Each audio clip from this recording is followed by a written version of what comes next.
Hey, She Slayers, and welcome to another episode of She Slays the Day podcast. I am your host, Dr. Lauren Brunslick, and we got a money episode for you today.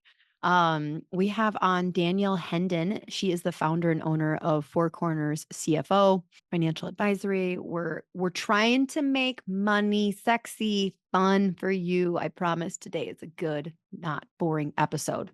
Okay, promise.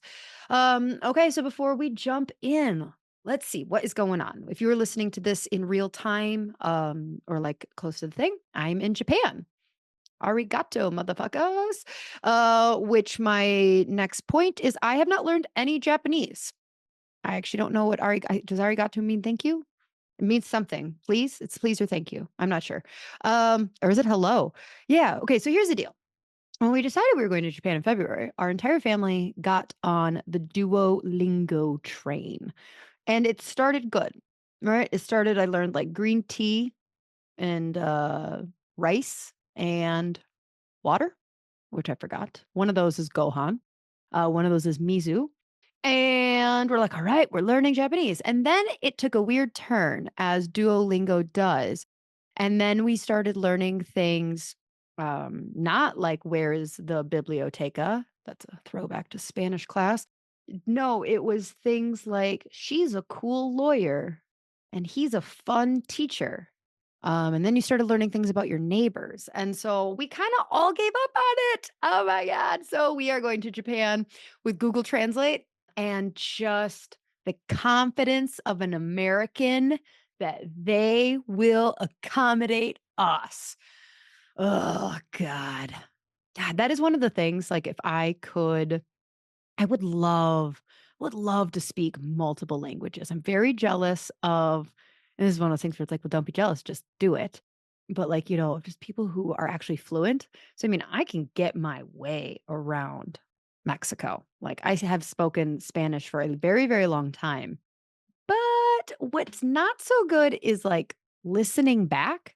Like I'm like, I could get across the premise that I need to get to you, but then as soon as they start speaking back to me, I'm like, literally, I don't know what you just said. You just mumbled a bumble shit. Can I get subtitles? Like if I got subtitles, I will be fine, but that's not really how it works in a back alley in Mexico.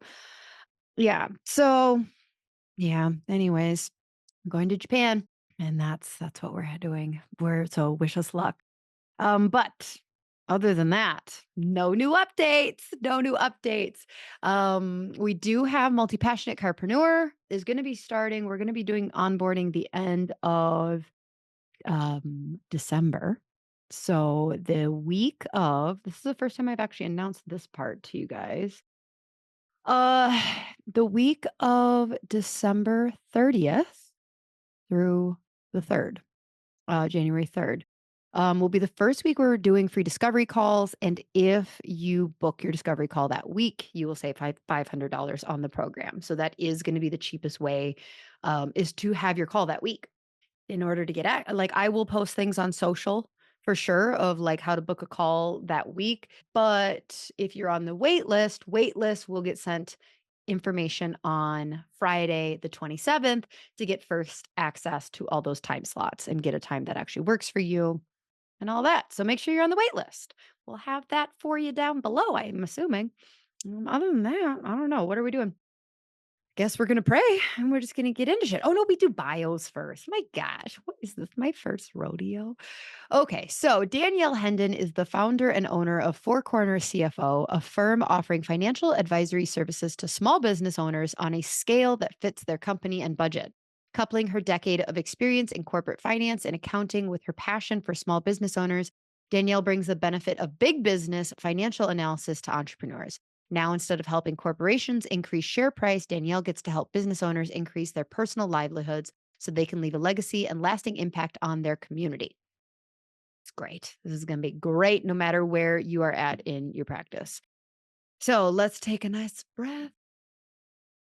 Dear God, thank you so much for the capability to have these conversations with incredible humans. Like just, God, so often when we take this quick moment to check in before the episode, it's just really that daily reminder of like connecting with ourselves, like grounding. feeling where we are, being present time consciousness, and being so grateful for the already abundance that you have provided for us. The ability, the access to education that we have. There's never been such a more incredible time to be alive, God. And we're so thankful for the information, but we also know that that can be overwhelming. And so as we consume more and more, um, just be with us that we have these guardrails up for our mental health as well, that we don't get overwhelmed and cycle. And we know that some of the most, the truest things have always been true. And so it's easy to just get in the cycle of new information and I'm not doing enough. And like, you are doing enough. You are learning in the timeline that you were supposed to learn. And that one step forward is how each of us do this. In your name we pray. Amen. Okay. Without further ado, here is my conversation with Danielle Hendon. Enjoy. All right. Well, cool. Well, welcome to the podcast. I'm glad to have you, Danielle. I am so excited to be here. Okay. So, I know I read it in your bio, but like, what exactly is your like day to day job that you do and like working with like what kind of professionals and helping them do what? What's your elevator So, pitch? so exactly what you named, those are the people I love. The post professionals that were never taught how to run a bit. They are the smartest people in the world and they know how to On do what some they topics. do, but they have no idea how to run a business. Nobody taught us that. Mm-mm. And while I don't know how to be an attorney or a chiropractor, I sure as heck know how to like plug some numbers and play in Excel and do the forecasting and the budgeting. And I always love telling my origin story, and I can go into it on the podcast too. But like, I started as a music major, so I totally get the creative You side were of a things. music major? I thought I was going to sing opera for a living. You must be able to sing a little bit. I can't now. I just sing at church. But yes, I thought I was going to be an opera singer. And we had an English major my freshman, or an English major, an English professor my freshman year had us write like all about the future of your major and career path. And I was like, I'm going to be broke. Like, And you I were don't in have college when friends. you had this realization. Where were your parents? Well, no, okay. Nay, because how old are you? I am 39. Okay, so I just turned 38. So you and I were of the era where you can be anything. Anything. Yes. Like, Yeah. go to Broadway, Danielle. You've You got could be this. anything, like, because our moms were told, no, you need to be a homemaker or a nurse or a teacher. Like, those are your options. So, like, us Yep. women, they're like, anything. And it's like no conversation of like, great. Do you know what the cost of living is and what the average income is for that? Versus my daughter wanting to be a fashion designer. And I'm like, how about you really like animals? Let's try veterinarian. Gotta be careful there. That is the highest suicide rate for females of all What? doctorate. Yes. Yes. Mind blowing. I have so many little girls Oh, I see in practice that are like, I want to be a vet. And I've like fact checked this because I have a couple female vets as patients. yeah. And I've been like, hey, I just heard this stat. Is this true? And they're like, 100%.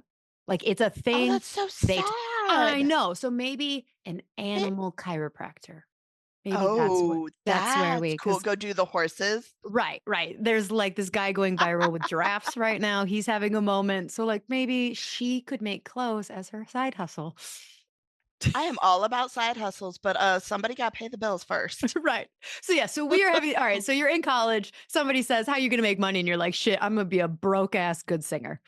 And I was like, okay, I got friends at the business school. Let's go try accounting. And my husband now laughs because hindsight being 2020, he's like, I don't know how you didn't know that's what you were supposed to do. You were a bank teller, you were the customer service accountant person. You were like, how did you not know that's where you were supposed to be? But anyways, we landed in accounting, got my master's, did the CPA thing, started a family, and realized I didn't want to be in public accounting anymore. Got it. So I jumped over to oil and gas. And then when I left oil and gas, Ooh, lucrative, right? yes, Yeah. and I will not lie, when they went bankrupt, I got a parachute, which gave me the opportunity to sit back and be like, "What do I really wanna do?" Because it Mm, was also in the middle of the pandemic. mhm. So, I tell people all the time, it was like my wake-up call as a workaholic mom to get this other perspective of parenting, and, like, now I was figuring out school and teachers and swim coaches and friends, and I didn't want to give it up. So I figured there had to be a better way to be with my family, but also do what I love doing. Mhm. And while I never thought I'd be grateful for going through a bankruptcy, it is, I think, what taught me how to take these big business corporate concepts to a small business because we had to. We were 20 people in the back office when I was let go. So I knew how to take this budgeting and forecasting and financial concepts and make them fit small business. And I'm personable enough, which is not often very common in accountants, to know how to talk about it without being super technical Right. and really just be able to empower, especially women in business, with both the mental side and the physical, tactical side of financials so people can be confident taking that next step in their business.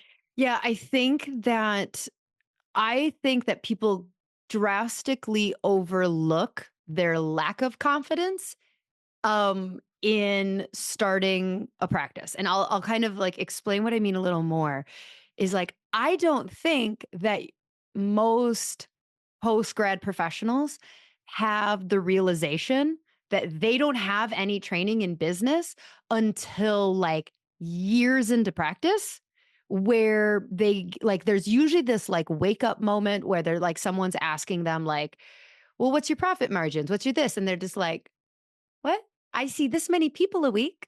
Like, And I oh, have I this much money in my bank account. we brought in this much revenue, like this, and they're like, no, no, no, no, yeah, yeah, yeah, that's good, but like, what's your overhead? What's your expenses? What you? And they're like, um, I don't know. And so, like, a lot of times, it's like I think people go in falsely confident when I read some of the message boards about like associates who are like, I just don't feel like I'm being valued enough for my time and my work. I want to start my own business. It's coming from this emotional aspect, like starting a business, like starting your private practice. Like, right, med school docs don't have to do with this. Like, they are going to go work for a hospital and just get paid a ton of money.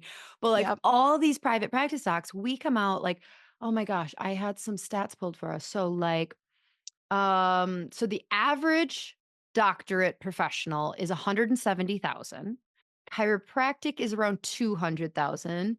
Law degree is 130. Dentistry is closer to 250. Like it's like I mean, it's better than the $1,000,000 that, when I had kids, they told me it would cost. to have a child. No, so I was doing, like, stats of, like, how much money do you put away for college? And they were like, "Oh, Oh, $1,000,000." And I was like, "You've yeah. got to be kidding me." Yeah, that's one of those systems that I'm just like my oldest is 12 and I'm like, no, that system's going to break. That'll break. Yeah, it has to. There's no way. I think it My already is oldest is breaking. 14, and I tell them all the time, I was like, "You better be ready to find scholarships. I didn't put money away. We'll figure it out when you get there." So yeah, so anyway, so like these professionals are going in not from a financially smart aspect of like, Mhm. okay, hey, I'm this much in debt. Maybe I should do X, Y, or Z, or like, hey, maybe I should take a night class or read a couple business books. It's just like I just feel like that's what I'm supposed to do. And like there is this like thread throughout grad school that's like until you own your own, you're not really a true doc. Like until your Mm. name's on the door, you're not really meeting your full potential.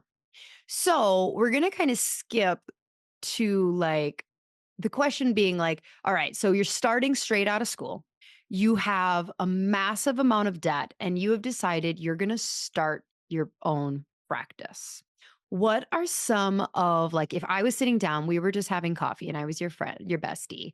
Like what are some of those have you thought about this questions that in your role you start to go like, wait a minute, what about this? Do you know about this? Have you thought about this? First and foremost, if you're not scared to death when you're thinking about that, this may not be the right decision. Like, if you think this is gonna be a Mm. breeze, then you might wanna think again. Mhm. I think I love entrepreneurialism. I love being a business owner myself and being a post-professional coming from a CPA firm, all of that, like, I love it. But if there's not a little bit of a leap of faith in your brain that's going on right now, then you haven't fully thought this out. Mhm. Like, there should be a little bit of that nervous anxiety, like, if it's all fun, bubbly, happy, you need to go talk to some more entrepreneurs. Yeah. But Yep. it is fun, bubbly, happy. Like, it's really cool to own your own business if you take calculated risks. And that is like my favorite phrase. As a risk averse person, being an accountant, I am like, let's calculate all the things first.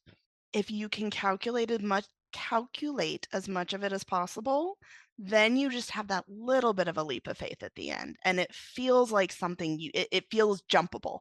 You can make the leap. It's not like jumping across a mountain. Can you talk So, about some of those like specific calculations?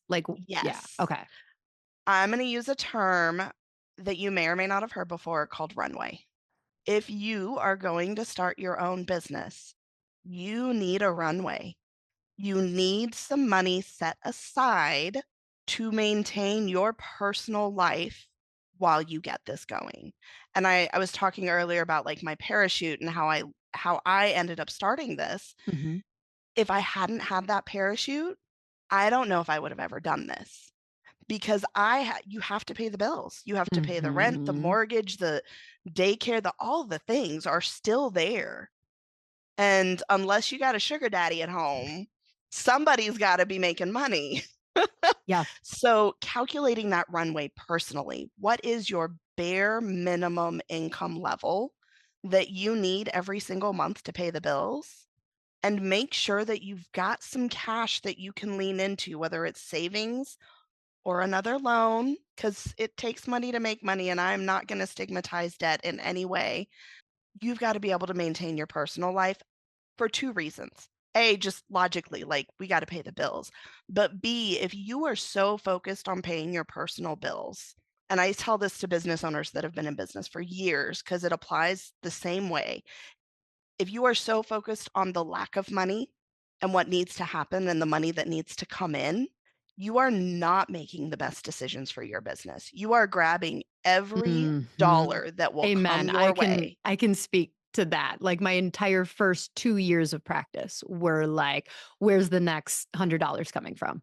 Yeah, you're like the yes man. Like, "Yes, yes, Mhm. yes, I will do everything you want for whatever you will give me," and I y literally would joke if a patient would call and say, "Do you take this insurance?" I would go, "Not yet." For you, let me figure Barb, that out. I will. But it's not. You end up undervaluing yourself. You end up doing things you don't like, and 90% of the time, you're gonna end up burnt out as heck. Mhm. So calculate that runway. How much money do you need for you personally to survive? And then start thinking about the business. What is the business going to need to thrive? And how much money does that look like? We're talking about brick and mortars in this scenario. A lot of post professionals are going to need a physical location Mhm. somewhere. What does rent look like? What does electricity and utilities look like? How are you going to keep the lights on? Because that is just a required cost of being in business for you. And what does that look like moving forward? Because it's going to be a cost that you take on the minute you enter those doors. Right. I recommend, especially if you're just coming out, and I'll be honest and say, I generally work with people that are more in that 3 to 5 year phase. 'Kay. But if you are just coming out of this post professional, you're going to want at least 6 months. Just from personal experience, from what I've talked to and other clients, it takes time to network. It takes time to get your name out there. Unless you are coming with what attorneys would call a book of business, unless you are leaving a practice and bringing people with you, you're going to Which need is a often good illegal, which is often in your contract that you're not allowed to. don't go against those, but you need to have a good 6 months to set your own foundation and start building your name, building your practice. And it may be 6 months before you even bring a dollar in. Mhm. Yeah. And you're And you definitely not getting paid what I see so many people complaining about when they're working for someone else, their fair value of like, I saw a reel from a private practice ENT. Like, so many of us, like, I feel like Kairos really have a chip on our shoulder that like everyone else is making so much more money than us. And I know you talk a lot about like the shame and guilt that comes with Yep. debt. And so like, I want to hear your advice or piece on that. But like, we just have in this our head that like everyone else is making so much more money. And this was a private practice ENT account I follow. And he was talking about like, it was like, oh, you see that Maserati out there? Yeah, in the parking lot. The Camry next to it is mine. And it was just like, if you went in to healthcare to be rich, the only people that are like super, super maximizing that have kind of needed to, and I don't want to like sell their soul and work for like a large bureaucracy type of thing. And, just sell their freedom, I guess, more Yeah. is a better way of doing it. But like, so when you're working with people who've been in practice 3 to 5 years, do you notice that there is this guilt feeling about their debt? Yes and no, it depends on the type of debt. Okay. So, how you get to where you go makes a difference in your mental perception of it. And this applies across the board, whether you're starting up or you've been in business. If you are carrying, and I'll tell you, I had an attorney come to me and she had 6 figures in credit card debt. Oh, that kind of debt. Yep. That feels that feels suffocating. Hmm. And it was feeling suffocating. But when you can take that 6 figures in credit card debt and turn it into, let's say, a term loan. So the closest comparison is going to be like your vehicles are usually on a term loan. It's a set amount of money, fixed interest rate, set amount of time. You know exactly what you're going to pay every month. That feels doable when you've Hmm. got this set amount of money that you know you're going to do and it's going to be spread out over time versus looking at this $100,000 price tag. Because let's be honest, today's day and age, we all have this perception that debt is bad. It's mass marketed. You want to be debt free, you need to be debt free. And when you see a credit card, all you see is the payoff number. You Hmm. don't even pay attention to the regular payment amount because you know it's not doing anything. All you see is that $100,000 Right. and it's suffocating. So I didn't even know you could do that. So like can you turn a credit card debt into a term loan? It's very similar to kind of the personal debt consolidation process. Okay. You would reach out to credit cards, no, to credit unions. I love credit unions over banks. If you've got a personal relationship with a credit union in your area, they tend to have better interest rates. They tend to be more lenient. They have less red tape. They're a little easier to deal with than like the Chase or the Bank of America of the world. I'm Okay. not even going to mention the one that has all the fraud because they're my least favorite people. Is that Amex? No, Oh, good. Wells Fargo is I was awful like, for don't talk banking. about my Amex. No, I have an Amex. Totally good with Amex. But so you go there, or there's smaller financial institutions like the BHGs of the world that will take that credit card loan and they'll give you almost like a consolidation loan. It's a term loan. It's not usually the best interest rate. You're not going to get the like 5, 6% interest. You're probably going to get like 11 or 12 or 13. But when you compare that to the 22% that is on a credit card, and you set it up, it's for me and for the clients I talk to, it's almost as much about the mindset and the way it feels to have a term loan as it is about the interest rate and the savings you're going to get financially. A term loan feels controllable. Hmm. A $100,000 credit card feels out of control. And that's exactly kind of circling back to what you asked. That's where the shame and guilt with debt comes in. When debt is intentional and controllable, you don't usually have that shame and guilt because you had a plan. You know you're going to pay it off. You're going to do X, Y, and Z. And it feels like you still have control. When it feels unintentional, when you had to run up the credit card, when you had to turn to a friend, that is where the shame and the guilt comes in because you feel out of control and that feels very personal. It feels out of control and then it starts to feel insurmountable. And then you're back in this place where you're making decisions to grab every dollar instead of making decisions to grow and scale a business that fits your lifestyle and fits who you are. So in that scenario, like, and where I could see a lot of people getting into this credit card situation is they graduated, maybe they practiced for a while, whatever. But they decided they wanted to start their business and they couldn't qualify for a bank loan. So they start a business on credit card. Is that kind of what you Yep. see? Now, is there like creative ways that you've seen for people who maybe their debt to income ratio sucks a little bit, and so instead of turning to a credit card, like there's another option that they should try first? Yes Besides and just no. staying working longer and saving more money for your runway. Like, cause that's like the responsible thing of like, if a bank looks at you, because like the thing is like, gosh, It's somebody hard. Mhm. I was, in a debate online, and please remember the question I asked you. I love how as a guest, I'm like, "Hey, this is your job to remember the question I asked you." We're coming back to that, I promise. But no, so I saw this debate online talking about how, like, chiropractors should be treated as, like, equals when it comes to, like, bank loans type of thing. And I entered, I was like, "Should I do this? Should I not?" But it's like, insurance companies and banks are in the business.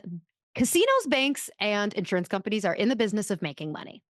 So they don't have a chip on their shoulder about like, we don't like chiropractors. We don't like, it's like, no, Calculated risk. calculated risk. They have seen too many of them fail and it's too much of a risk. And so, like, yeah, you're right. If you were a dentist with the exact same debt to income ratio, you might get a loan and whatever. But like, that's not based on you, honey. That's not like a personal dig. That's like a national situation with failure rates of chiropractic clinics. But to come back, so like you're in this situation where you're like, the bank's like, nah, we're good, and you're stubborn and you're not just going to work for another year putting away money to create your runway, but you're not going to do the credit card. So, what's your other good option? There are other options. I don't know that I'd say they're good. And I don't think the credit card is bad if it's done intentionally Okay. with a plan. Interest rates suck, but Mhm. I'm more about where you are mentally with how you do this. Like, if Okay. you can afford the interest rate that's going to sit on there and you have a plan, you know how you're going to get this up and running, you know where you're going to go find your clients, you know what you're going to charge, and you know how you're going to pay it off. The credit card, if it is your only option, is not a bad option. There is nothing good or bad about debt. Hmm. It's the intentionality and the plan that go with it that create problems for you in the future or help ease your problems in the future. Okay. Tell me more what you mean when you say there's nothing good or bad about debt, because you and I being the same age, I know that we come like, and this is the fact, like, our parents, like, to buy a car, like, I've heard rumors about like 20% interest. So it was like you didn't go like it wasn't Yep. really an If you don't option. have cash, don't do it. Exactly. And so now that idea that all debt is bad, would you call that like the Dave Ramsey I mentality mean, it almost? is though, and it's I feel it ingrained in me. Like from a part I've gotten to a place where as a business owner, I'm okay with debt, but on my personal, I'm like, we need to get rid of that. Like it's still there. Uh-huh. Yeah. Absolutely. My husband has to like, cause I like, I'll have these like freak out moments where I'm like, we need to be paying off our mortgage. And he's like, our mortgage is a 3% home loan. I ain't touch it. Like I am paying the minimum on that. And I'm like, yeah, yeah, you're right. You're right. You're right. You're right. Not all debt is bad. So where is this? Like if you were going to coach someone through creating some healthier boundaries with debt, what are some of the concepts that you would want them to like master, understand, or follow? It is absolutely hinged on intentionality. The Okay. debt itself is just a tool, which is why it's neither good or bad. It's how you use it that is going to project your outcome, right? So if you go into it and you're using it intentionally, and when I say intentionally, that means I know that I know what my runway is. I know I'm going to need this much money. Yes, I can fit it on my credit card. And if that's the case, how long do I have before I absolutely have to bring clients in to be making these payments on the credit card? This is now my window, boots to ground, we got to get going. Or you, Literally running calculations. Like you're yes, literally looking at when you say intentionality, like, okay, so by month 4, I'm going to have $17,000 on this credit card that has this percentage interest. And this is like, but this is how I'm going to go about paying it down. yep. Okay. And honestly, I would flip it because no matter where you are when you start this, again, takes money to make money. Hmm. You're either, if you don't have it in savings, you're going to put it somewhere. But even if you have it in savings, you've got to run those same calculations or your bank account is going to run empty and surprise you. Like, Mhm. even if it's in savings, and that's why I say debt is just a tool. It's just a way to access cash. It's that intentionality that's going to drive the success or failure. And I say that knowing I hate the word failure, but it's going to drive the future outcome of your business. Okay. What are more ways besides running the calculation that people can be intentional with going into debt? Asking yourself whenever you pull that credit card out, and actually, this will lead to what we want to give you guys at the end of this, whether or not this is a good return on investment. So, when we work with Mm. clients, whether you're starting up or you're all the way in, again, I don't like to use accounting terms. So, we break up our costs into either revenue generating or non revenue generating. If it's revenue generating for a lot of our professional services, it's usually measured in hours and the value of an hour. If someone else is doing it, if you're doing it, that's your revenue generating costs. Those non revenue generating costs are the ones that are probably going to end up on your credit card. I will be honest, 90% of my clients, it's all on credit cards, but we aim to pay them off. So those non revenue generating costs can be broken into three buckets. It's either required to run your business. You Such can't as, you can't start a business without cell phone and internet. Like, you okay. just can't. Even if you didn't have a brick and mortar, you've got to I be able would to talk to people I'd have put somehow. cell phone and internet on revenue generating. I would have already been like, that is revenue generating. I cannot make money without answering the phone. Nope, so that's required. Revenue generating literally means for every dollar you put in, it is getting you a dollar. What is the cost of providing the service somebody paid for? Okay. Everything non-revenue. So for chiropractors, you're going to think, what is the cost of my hour if I just And did a this, session with them? oh my gosh. And this is where chiropractors are like, my hands are free. Nope, nope, nope, nope. And if you have that, that is totally normal. There's two ways to think about this. How much do you want to make? Mhm. And calculate your hourly based on that. Or as a business owner, we all have the goal of working ourselves out of a business. Like, you want to be Mhm. on the You business, should. not Yeah. in the business. Mhm. So, as a business owner, how much would you have to pay somebody else to put their hands on that client for that hour? Okay. That is the revenue generating cost. Okay. So looking at, like I have a calculation for cost per adjustment, which is like all of expenses divided by the number of adjustments that I plan on delivering. Yep. Yep. Okay. Okay. And then you would take that and figure out your hourly rate of like how many people you want to adjust an hour or how many, like if you have the amount. Yeah. Okay. Okay. Yep. Okay. Okay. So I'm that's following. the Hopefully revenue everyone else is. generating. Rewind and listen to it in slow mode. If you, yeah, I'm with you. So that's revenue. Everything else is Everything not else. directly generating revenue. When you spend a dollar, it's not bringing a dollar in necessarily. I'm still arguing on that phone, but okay. You're like, but When yeah. you Okay. pay your phone bill, which client is paying you? Ugh, fine. You're right. You're the professional. So You're, required cost, definitely required though. It is okay. absolutely necessary to run your business. If you feel like having that brick and mortar is required, although I would challenge you, you could like walk around with a table and go to people's houses. But if you feel like having that brick and mortar is required, then that's one of your required costs. Okay.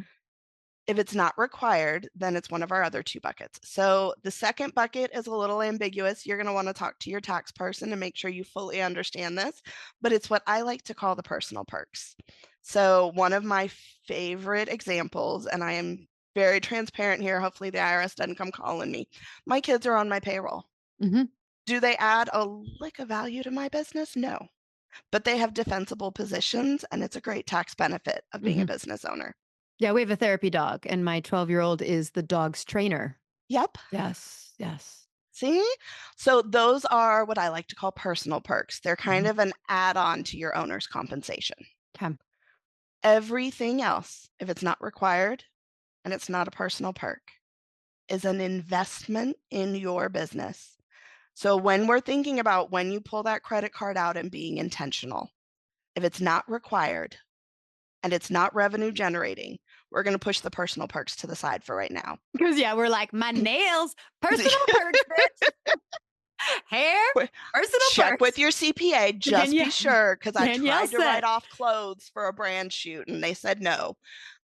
Oh, even for a brand shoot? Yeah, because 'cause they're all Mhm. like, "Are you ever gonna wear those clothes again?" Which Mhm. I'm like covering up the mic, like, Like, maybe not. "Who's gonna check?" Is, like, the IRS gonna be like, we have a picture of you at the grocery store," like, they're gonna be like, "Did you ever wear those pants again?" "Nope." Anyway. Never.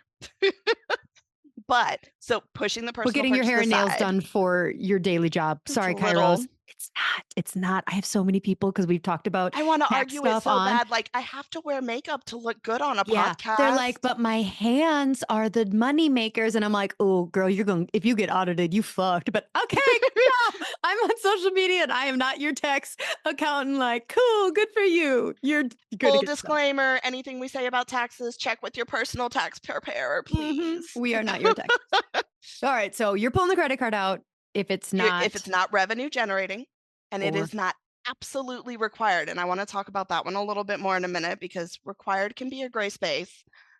It is an investment in your business, and I want you to ask yourself, "What is this cost going to give me in time, money, or both?" And if it's not going to do that, it is not a good investment in your business. So is this a filter that you give really for like living minimally and like starting a business? Like, is this kind of the filter you help clients We think do it about? with 5-year business clients. Right. But like getting out of like getting that, the nest egg, all of that stuff of like, hey, you're spending it. It's kind of that like wake up, your spending is out of control.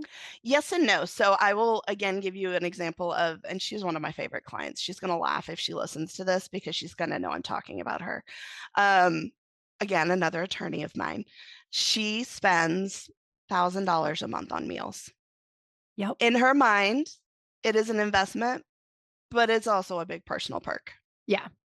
So we put it in the investment category. She has no intent. Like Because they every are time we reduce all it, she goes over. So it goes in there because I don't think, especially when you're talking about debt and paying off debt, if you're going into this, so I want you to go into this minimally from a startup so that you accumulate as little debt as possible. Yes. Mhm. When you're getting into this 3 and 5 years, and I promise there's some kind of magic that happens between 3 and 5 years, it works. I don't know what the magic is, but it's like you finally get all the traction and things just start.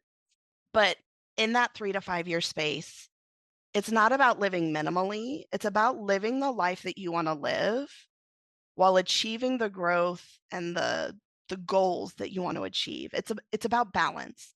So we go through this same exercise with seasoned business owners, and it's from the perspective of, first of all, let's cut the things that are a waste of money. Because if it's not a good return on investment, we shouldn't be spending it anyways. Mhm. But if it's a passion project, if it's a little bit of a personal perk, if it's truly just something you enjoy about doing in business, you don't have to cut those things out as a business owner. You just have to acknowledge the parts of it that are a bit of a personal perk to you. And that I'll give you an example. I pay for Microsoft. It is like what I use for all of our back end, my team. We need Office to do Do the you numbers get things. bullied by Apple people also? Oh, I have an iPhone. I love all the things.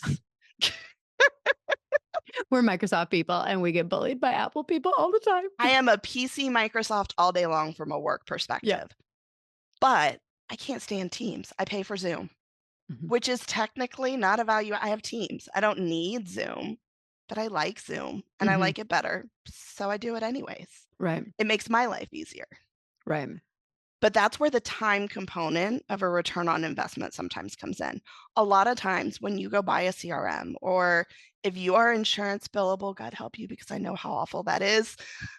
If you are insurance billable, having the right practice management software in general is critical, but being able to make billing and medical billing efficient and streamlined enough, it saves you so much time. It's not going to show up in your dollars, but it will show up in the time, and if you use your time wisely, that'll show up in your revenue. Yep. Absolutely. So one of the things that you were talking about in this like 3 to 5 year and like working with people of like what's needed, it really had me thinking about so I already kind of addressed like we come out we're doctors, damn it. And, For good. we wear suits or I don't know, whatever. And there's this ego that is Mhm. very much attached to like really having a passion for the career and the ego of like what my life is going to look like. That's what you said. Like, what do you want your life to look like or the life you want to live? Yep. Gets you through the schooling of like, yeah, but one day I am going to be a badass chiropractor driving my Lexus and blah, blah, blah. And whether consciously or subconsciously, you have this. So you get to this like 3 to 5 year mark. Although keep in mind, most businesses do close before 5 years, but for some of them, they find that magic. And there's this leveling up that happens. Mhm. There's still like, and I feel like one of my soapboxes for a lot of these docs is like, do you need the bigger house? Like, do you need the bigger car? Like, I get that in your head, this is what it was going to be. But like, when you're talking to a client and we're trying to differentiate, so let's say I was your client and I'm like just starting to be pretty profitable, like not like $5,000 profitable, but it's like, hey, you're bringing home some cash. Like you made $200,000 this year type of thing. But I still have all my student loan debt. I have some credit card debt, like, and I'm like, yep. So I'm renting or maybe I have a single family home and I really want to get into a 5 bedroom. Like, where's your like, or like, I want to up level my car. What kind of like stop gaps are you putting in there? Because obviously it's not your job to say, no, that's stupid. That's a liability, not an Yep. asset. Are you like passive aggressively slipping Rich Dad Poor Dad across the table at me? Cool. Read this and then come back. Like, what kind of conversation are you having with those people to kind of wake them up? Because it seems to me like that person, and a lot of people don't, like they still just don't get the money game. Yeah. So I don't dive too far into the personal finances other than knowing your business is what's funding that, right? So we need to make sure the business is planning to take care of the things it needs to take care of at home. Mhm. In that perspective, and I'll give another example of a client of mine, personal credit card debt is really high. What I will actually ask a client is, first of all, what is your definition of success? What Mm. does it mean and how is that making you happy? Second of all, what gives you heartburn and keeps you up at night? Oof. 99% of the time, it's that credit card. Mhm. And so when those 2 things clash, because a lot of times somebody who's probably like less than 35, no matter how long they've been in practice, like really they just aren't they're not they haven't gotten that old lady wisdom yet. It comes from my elders. I'm an elder millennial. Uh it's like if this is the first time you've been asked what's your version of success, Mhm. because you and I have probably been asked that and had to answer that 50 A million times, times. right? Yeah, it's like, but the first time that someone like wakes you up and is like, "Well, what's your idea of success?" And you're just like, because you're embarrassed, you're like, "Oh shit, I don't know." And then a lot of times they start listing monetary things like Alexis, vacations, taking my kids to Disney, uh, a house that, Yep. this white picket fence, like type of thing. And that is, like, okay, and if that truly is it, Mhm. then it's almost like, okay, so, like, 1 vacation a year? Because, like, what they don't realize is, like, you get to that next level, and then all of a sudden, it's not like this, like, parade happens that you're like, "Hey, you did it! You reached the level of success you thought, and now you're gonna You be have new super happy." headaches. Yeah, right? Oh my god. But no, all of a sudden the trips become bigger, right? It's like, well, yeah, we can afford to take our kids to Disney once every 3 or 4 years, but like, I'd like to be able to take them once a year. And yeah, we have a house with this and that, but we don't have a pool. And like, I have a nice car, but my husband's car has over 100,000 miles on it. And like, it's just that intentionality that, Mhm. you know, and so like when you say you work with them, not necessarily to make some of those personal decisions, but can the business support that? Like, Mhm. what do you What do you mean by that? Like, are you asking them if you buy this nicer car, is your plan, what is your growth plan for your practice? Not so much. It's normally going to be the other way around. Okay. It's going to be when we sit down. So I do not believe in setting a budget and forgetting it. We look at the budget every month. We talk about the budget every month. We're looking at budget to actuals every month. So when revenue is coming in really high and we're looking at cash flow and having extra, then I get to say, what do you want to do with this? Do we want to leave it in the business to do X, Y, and Z? Do we need to look at hiring? Do we need to, or is now the time, is there a personal need, a personal want that we can pull this out for? Is there a Mhm. way to run it through the business as a perk and pull it out? Is there Mhm. like, what do we want to do? And if money is tight and I see them pull, because we look at this every month, I'm going to go, we didn't budget a $5,000 profit distribution this month. Is everything okay? What happened? So that we do end up, I mean, inevitably you end up talking about some of that personal stuff. And I have clients where we literally on our business budget have a line that says pay down the personal credit card. And it's a profit distribution, but it's because we know that this is the goal for it. Right. Or a lot of times with, especially in the early years, when I have a post-professional service business owner come to me, the very first thing we talk about is how much money do you really want to make? Because the ego comes in there first. You Mhm. think your salary should be X, Y, and Z. And I will be the first to tell you, as a CPA, I took like a 50% pay cut going from the professional world to starting my business while we got things up and running. And like it was my goal for the longest just to get back to my salary. Mhm. Mhm. So it's what do you want to be? What do you think you should be making? What do you feel like that ego driven is fine, but what is that number? And how do we get you there while supporting a business that supports you getting there? So you said a word that made me go, "Oh, I don't have one of those." And that was budget. I was like, "Huh."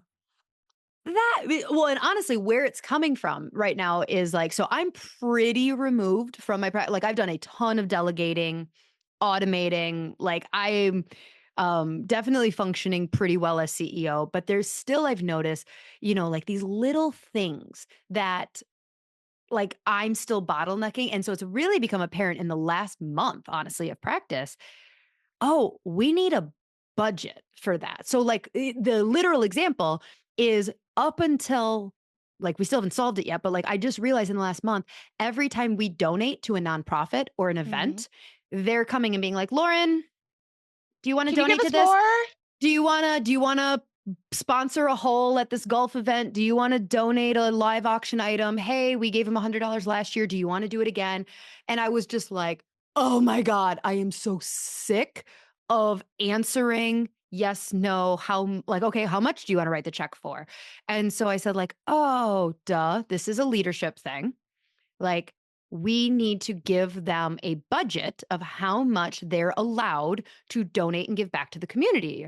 And then I Yep. was just like, how do we not have that? Like, how so let's say that you're working with someone who's been in practice 14 years, paying bills fine. Total like not worried about payroll, none of that, but they don't have a budget. Like, how do you start to get someone to figure that out? First and foremost, I want to normalize. We have had clients come to us in the multi eight figure range, business for 20 years, handed down that still don't have a budget. Okay, good, thanks. So the fly by the seat of your pants works for a lot of people for Feels a long good. time. Right. But to get there, so we use a very specific framework. And I developed this based on what I've seen in corporate and molding it to small business. And it does not get us to a budget right away. I have so many clients where you want budget and you want cash flow, and that's what you want tomorrow. And Mhm. there are going to be accountants and CFOs that will give that to you. It's not going to be very detailed or precise or 'Kay. accurate. To get the really precise, detailed, accurate, we go through a 6-part framework, and I'm going to keep it really high level so that we don't bore anybody. But we start with the foundation. We make sure that you've got good accounting systems in place. Your bookkeeper's doing the reconciliations, the balance sheet looks good, you've got a sustainable, liquid business. that doesn't give us as financial people any concern in looking at your reports. Okay. If it does, we're going to talk about them and figure them out. I mean, are you basically saying your business makes more money than it spends? Yes. Okay. And that, and at least if you are in, and again, I've had a client here where on that balance sheet, and I'm getting a little bit technical, there's a section called equity, which kind of represents what your business is worth.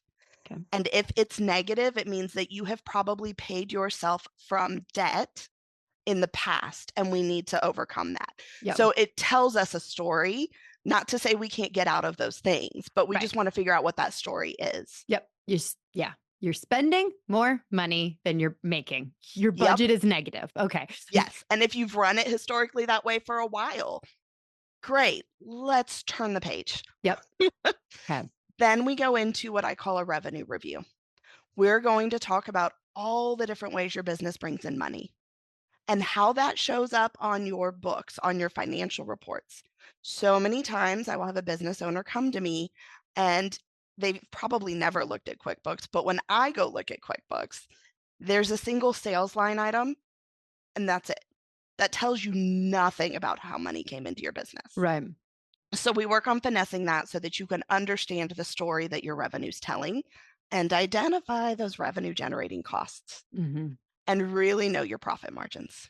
So that's all part 2, while at the same time, my team on the back end is like digging through and going, what kind of seasonality, what kind of capacity, how do we want to model this for a budget? Okay. Then in the third part is that expense stuff that I just told you guys about. So going through and figuring out all of those non-revenue generating costs. What are they? How often do they hit? Are they required? Are they a perk? Are they an investment? Do we need to make cuts anywhere? What does that look like? Then my team comes together and they build a budget.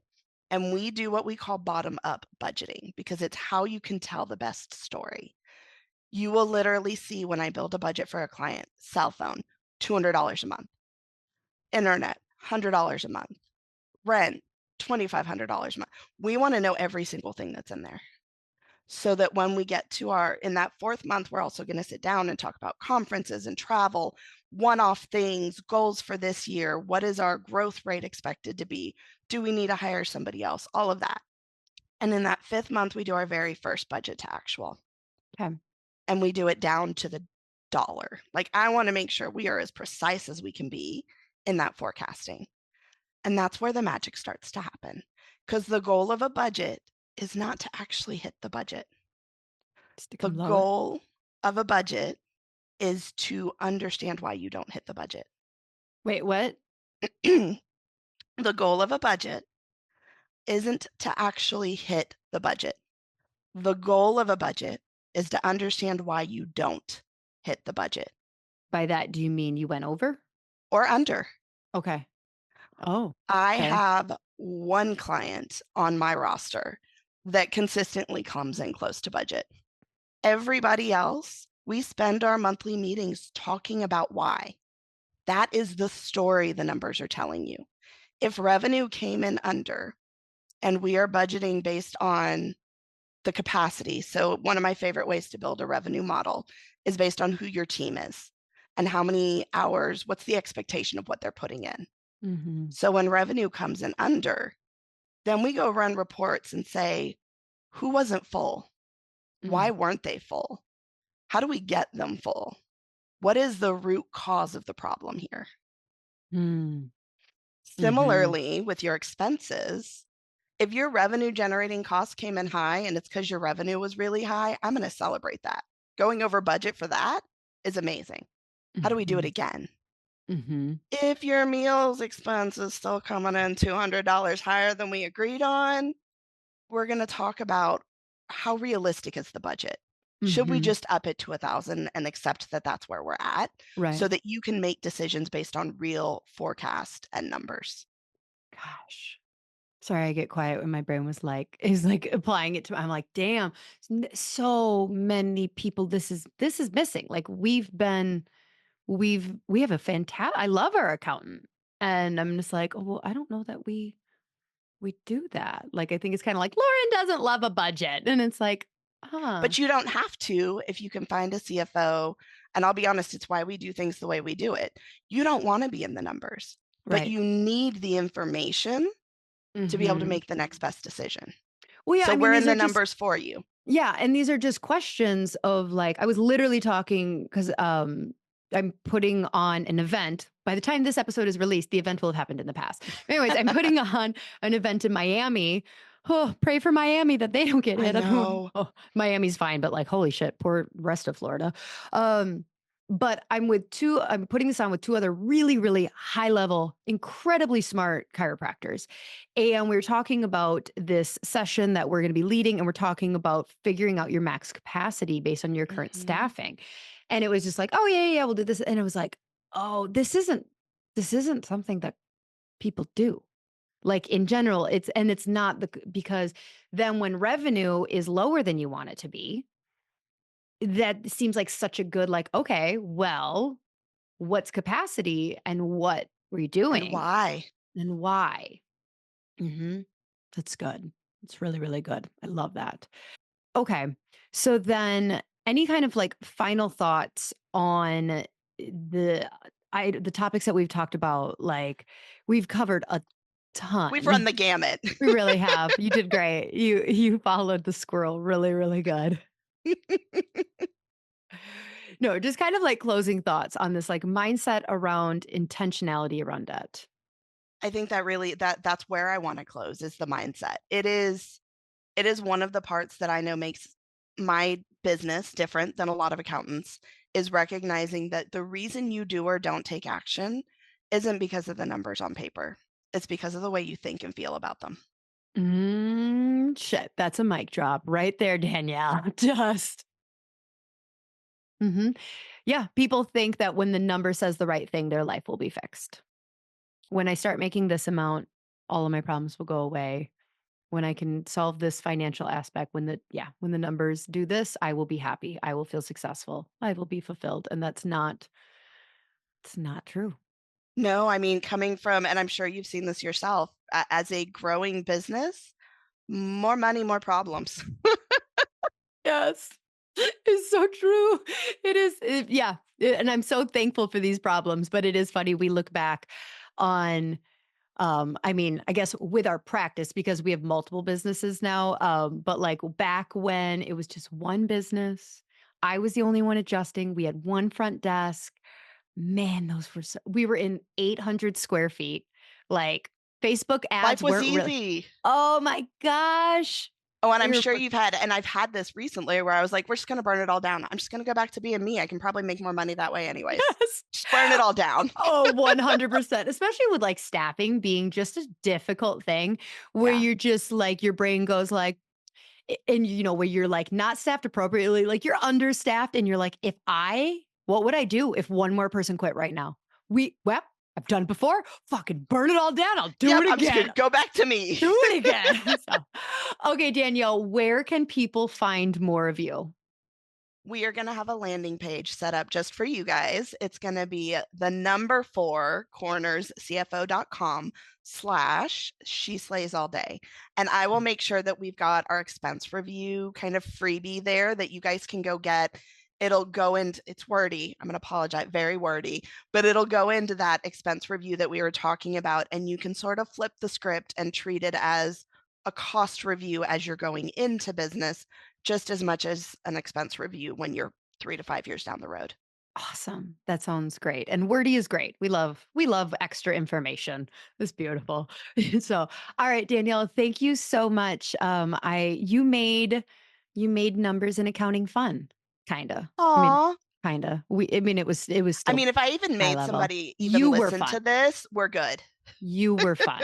Some of the information was a bitch slap across the face, but whatever. As I'm at that long as point. as long as we took our head out of the sand for just a few minutes somewhere in this conversation, it's We a did. win. We did. I'm gonna get a budget, oh, which I'm excited about. Yay. And cringing at the same time. Right. All right, She Slayers. Until next week. Bye.